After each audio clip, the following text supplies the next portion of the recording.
وہ دونوں اس گھر میں آئے تھے جو کبھی ان کے لیے ایک خوبصورت پناہ گاہ تھا، ایک خوبصورت آشیانہ، اور آج وہ صرف ایک مکان تھا، ایک ویران مکان جو اپنی مکینوں کی یاد میں اداس تھا، خاموش تھا۔ گھر انسانوں سے بنتے ہیں، جب انسان ہی نہ ہو تو گھر ویران ہو جاتے ہیں۔ وہ بھی شاید ان کی جدائی برداشت نہیں کر سکا، اور آج جب اتنے سال بعد گڑیا واپس آئی تو کچھ بھی نہیں تھا وہاں۔ اس نے آنے میں بہت دیر کر دی۔ وہ اس آم کے درخت کو دیکھ رہی تھی جس میں وہ گھنٹوں جھولے جھولتی تھی، اور رام اکثر وہ جھولا کاٹ دیا کرتا تھا اور وہ نیچے گر جاتی تھی۔ وہ نم آنکھوں کے ساتھ مسکرائی تھی۔ آج وہ جھولا وہاں نہیں تھا۔ آم کا درخت پہلے سے زیادہ خوبصورت اور سبز ہو چکا تھا۔ وہ جانتی تھی کیوں۔ آم سے ہوتے ہوئے اس کی نگاہیں اس جگہ گئیں جہاں کئی خوبصورت پھول تھے جو باڑ کی شکل میں تھے۔ اسے یاد آیا یہاں کچھ قیمتی دفن ہے، اور وہ پھول اللہ تعالیٰ کی طرف سے انعام تھا اس لڑکی کے لیے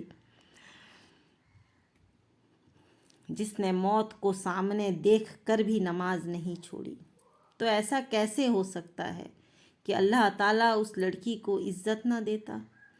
ایک انسان اس کے منہ پر کالک مل دی تھی، ایک انسان نے اس کے منہ پر کالک مل دی تھی، اور رحمان نے اس کی قبر کو چاروں طرف سے پھولوں سے سجا دیا تھا۔ وہاں ویسی ہی خوشبو تھی جو گڑیا نے اس گھر سے نکلتے وقت محسوس کی تھی۔